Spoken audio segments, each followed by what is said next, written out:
like since I made a video, since I posted. But I am back. I am back. I am back. And I am here to tell my story. So as everyone should know, and if you don't know, then go back and watch my last video. But if you don't know, then you know that I was pregnant. That was my last video that I ever posted on YouTube. And I'm here to talk about what happened. This is my last video. I was pregnant with my baby girl. I was actually 30 weeks when I did my last video. It was like a little update video and how I got pregnant. Well, how did I figure out that I was pregnant? So I did that when I was 30 weeks, and I was supposed to do like so many other videos, but situation happened and things happen. So a week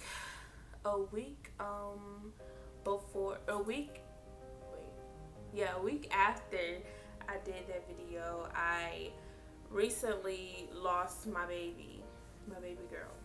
Everybody been asking me so many questions because, like, if you follow me on YouTube, I mean not YouTube, if you follow me on Instagram, you know that I posted that I did lose my child, but I never, like, people would ask me, but I just, what are you asking me for? But now it's like how can I say this? Found my peace with the situation. Yeah, I found my peace with the situation. And I am able to actually talk about my baby and what happened, why did it happen, and all that other stuff. And I wanted to do this video like so long ago, you guys, but it's like every time I started recording, I would start crying. I knew myself that I wasn't ready for, for me to record and make the video and everything. And I just said, well, just give yourself some time where you're able to talk and I'm here to tell you guys what happened. And I did a little question thing on my Instagram, and some people asked me some questions, so I'm gonna try to get through everybody's questions. Well, I'm trying to get through, answer everybody's questions, and hopefully I do. So I should. So when everything happened, I was 31 weeks pregnant. It was 2 weeks before my baby shower. So, I was getting ready for my baby shower, hair and stuff. I was like, setting appointments for everything, the decorator, all that.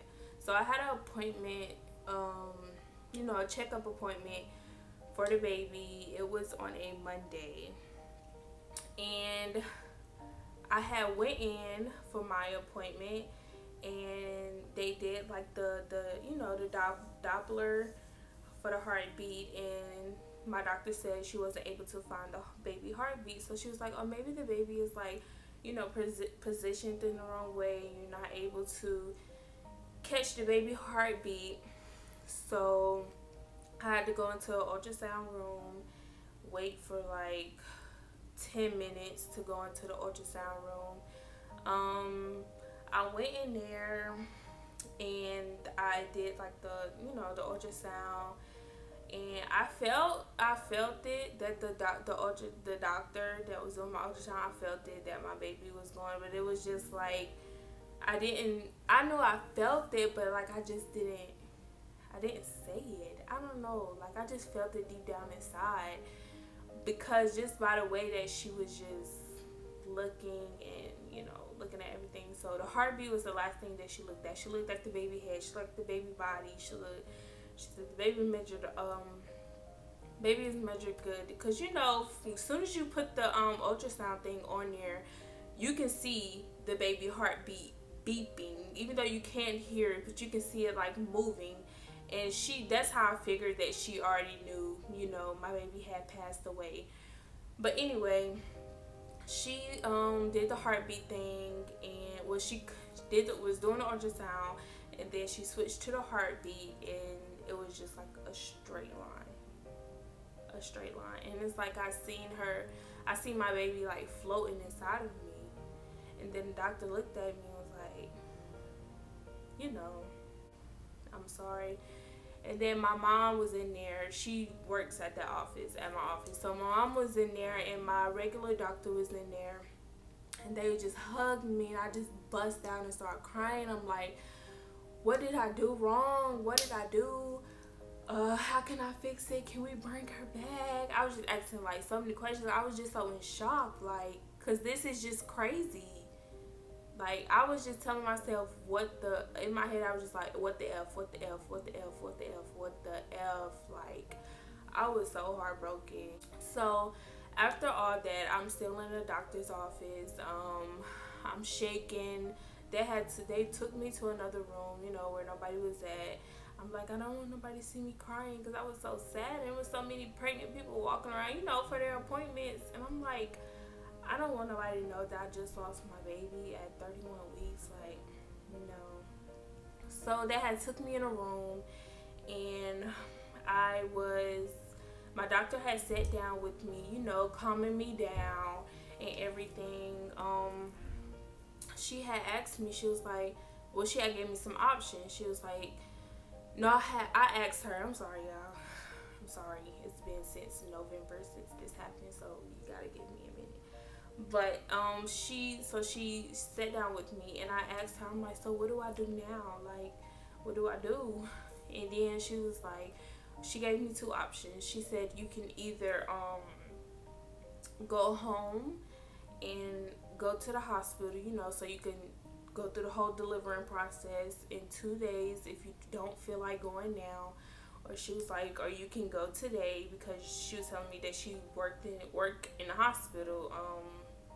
She was working in the hospital that day, so it was okay for me to go ahead and go to the hospital. I'm like, I want to go ahead and get everything, out the way. Y'all know, it was just like, okay, because why would I want, carry my baby for a couple of days knowing she's been passed away? So, I just went ahead. My mom, I couldn't even drive. Like, I left my car at the office and everything. I could not drive. I was so in shock. So I went home, packed my bag, everything that I needed for the hospital. So we got to the hospital, and I had to, say my goodbyes to like my mom and stuff like that. Cause of course my boyfriend was there, but he was there with me through everything. But my mom, she was there too, but I know she had left, so that's why I was saying my goodbyes to her. And it was like a couple of my sister, my brother, they came and supported me through the situation to walk me in the hospital, because due to all the COVID situation, it was bad then. Couldn't none of them, they couldn't come in, so we was just sitting outside the hospital. I'm saying my goodbyes. I love you guys, all that. They give me like supportive things, like saying it's gonna be okay and all of that. So I got into our hospital. They put me on they telling me everything. Like, y'all, mind you, I'm still in shock. Like, my daughter is gone. My daughter passed away, and she's in my stomach. Like, and it was like, how the freak did I not notice? Because, mind you guys, I didn't have no symptoms. And then when they got her out and everything, they told me that she had passed like 2 or 3 days ago. I'm like, 2 or 3 days ago, I didn't have no symptoms. They say when you miscarriage, you bleed, you have like sharp pains. I didn't go through none of that. So I was just like, what the fuck? How did I not notice? So, of course, I was beating myself over about the situation. But anyway, so we got to the hospital. I'm on the bed. I'm taking off my clothes and stuff. The first thing they did was they put an IV in my arm for medicine, pain medicine. And then I think they, I don't know, wait, hold up. Because I'm trying to figure out, did they do the balloon first or the epidural? I think they did the epidural first. They asked me did I want the epidural, and I'm like, yeah, just come on, just cause by this time, y'all, I'm just ready for everybody to get at my face. I'm just like, cause I don't want to be mean about the situation. I'm just hurt. I'm crying every 3 minutes. Like that shit was just crazy. So, I did the epidural, and the epidural was not even bad. Was not even bad at all. I did not feel anything. I don't know if it's just because I was just ready to get the stuff over with, or what. But I honestly didn't feel anything. And then you have to like curl over like that. So I was curled over, and I think because I was squeezing real hard like this, like when I was curled over, I was squeezing the doctor. But it didn't even hurt. So did the epidural. They was doing like the little wet test thing, so to see if I'm numb or not. They was doing it on my stomach, so they could put the catheter in. I think I'm saying it right, but I think it's called catheter. They did that, and the catheter is just for you so you can urinate. So because you're not able to get up once you're in the epidural. They put the balloon inside of me, and the balloon is for me to like so my cervix can open and I can start so she can start coming down and I can start having contractions and I can deliver her. So they put the balloon in, and all this happened in one day. Like I had her one day. It didn't take me long, for her to come. But yeah, so after that, after they put the balloon and everything in, I had to, wait for me to start having real bad contractions. And it took like 2 hours, if that. It took 2 hours, I was feeling the contractions, but it wasn't like as, they wasn't bad. So it took 2 hours for me to really start saying, okay, it's time for me to push. I gotta push her out. She's coming. So yeah, it took like 2 hours. And then after that, they was coming in frequently, checking on me and everything. I don't know when because this was a question when my water broke. I don't know when my water broke, but I know the doctor did it. I'm saying I don't know when she did it, if it was after the epidural, before she put the I know it was after the epidural, but I'm saying if it was before she put the balloon in. I'm pretty sure it was after she put the balloon in. I'm pretty sure it was after she put the balloon in. She broke my water, and yeah, she probably broke my water, and I was probably 5 centimeters dilated, or 6 maybe, but I was close to 10 centimeters. But yeah, so she broke my water, and then after all that, waiting on her to start giving me contractions so I can have her, the doctor came in. I'm like, I'm ready. She's coming already. I gotta push. It's like, don't push yet. So they lifted my legs and stuff up, I did 2 pushes, y'all, and she was out. I did 1, and I did 2, and she was out. Like that. She was out. It didn't take her long. 2 pushes, she was out, and she was so beautiful. What caused my baby to pass? So once I delivered and everything, got the placenta out, let me tell y'all this. If y'all pregnant, the worst part is not even giving birth. It's when they push on your stomach and they push all that freaking blood and stuff out. They're pushing the placenta and stuff. Y'all, that hurts so bad. That hurts so freaking bad. And they do it when they take the epidural out, so your pain medicine is gone, your numbing is gone. That hurts So yeah, after they got her out, they got the placenta, everything out, and she told me that I had a blood clot on my placenta, and she said that that's what stopped her from breathing. The blood clot that was forming. The blood clot, no lie, was like this big, like it was like that big. The blood clot was real big. I seen the blood clot once they pulled it out. It was stuck on my placenta. But yeah, the blood clot stopped the baby from breathing.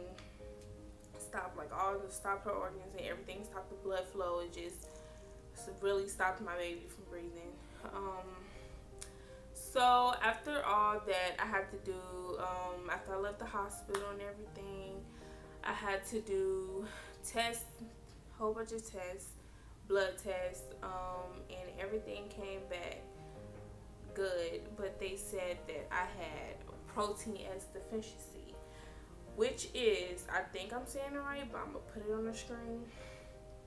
But yeah, which is a blood clot factor, which is triggered by hormones being let off in your body. So that's by me being on birth control, or either me being pregnant, like real strong hormones, which is your strong hormones are let off either when you're stressed, pregnant, or either on birth control.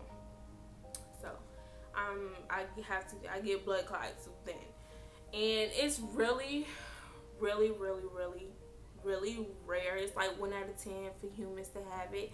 So that's why they say it's nothing that they test. It's nothing that they test on people, because like it's really rare. Like it's rare for humans to have it. So yeah, and I was the one to have it, and this is the way I had to find out. So yeah, so it's called protein S deficiency, and it is a blood clotting factor. So now, once I get pregnant again, I will have to like be on a blood thinner shot every day. I will have to take it every day of my pregnancy. It's just something that I really have to do in order for me to keep my baby. So yeah, that's that, and that's how that went. 31 weeks pregnant. So my baby was really a fighter, like really a fighter. And the doctor actually told me that women with protein S deficiency and they're pregnant, they usually lose their baby like in the beginning of second trimester. So for my baby girl to last all the way to the 3rd trimester, she was really strong. She was fighting. She was really, really fighting. She was. Oh yeah, and I'm actually glad I did this video, because I want to, like, it's hard. It's really hard, and I know a lot of, you know, women who may be going through the situation of losing their child. No matter if the baby was 4 weeks or 6 weeks, it doesn't matter. You still lost your baby. So that will always be with you forever. And I feel like that if you hold it in, it's not good for you. It's not good for you at all. So you should definitely let it out, you know. And I'm glad I did the video for anybody else who's going through it, especially with protein S deficiency, who's been through my situation, who lost a baby, maybe farther than me, or maybe right where I was at. It's hard, and I'm here for you. Just, you know, us women is strong, very, very strong, very, very, very strong, and we go through so much, and people don't even see it behind closed doors. We go through so much. So I just want anyone who's watching this that's been through this situation, that I'm sorry for your loss, and I'm here for you whenever. And I want to thank everyone for listening to my story, and I want to thank you for watching. And if you have any questions, any other, you know, video options that you want me to do. I know I have a lot of content coming out. I just didn't want to like drop a video and they was like, oh well, what happened to the baby? I thought you was pregnant. So I wanted to do this video first and then come back with more videos, of course. So I hope everybody loved it, and I thank you all so much, so much. I know it's over, but I'd give up forever to touch you, 'cause I know that you feel me somehow. You're the closest to heaven